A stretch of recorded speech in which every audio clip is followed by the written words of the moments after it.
DJ विकास दीवाना।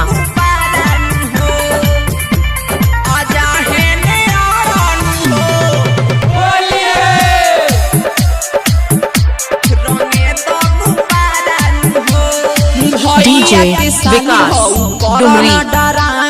झाका झूमर कर के तू फार देलू जाना, भैया के साली हो कोरोना डरामा।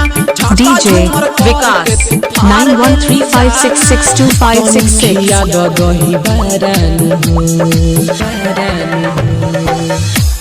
आजा है ने आनु हो रंगे तो बारानु। डीजे विकास दीवाना।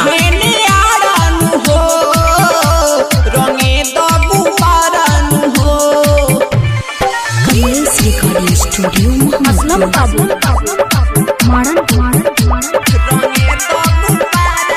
डीजे विकास 9135662566।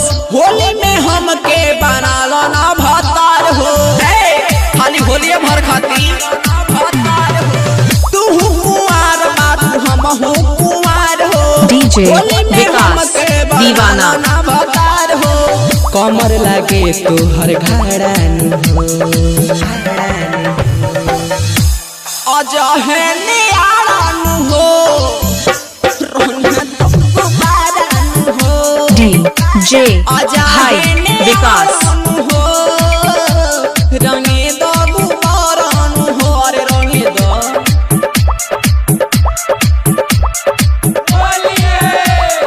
Kamlesh recording studio Mohammadpur. होली खेले लागी न घाटा। डीजे विकास डुमरी।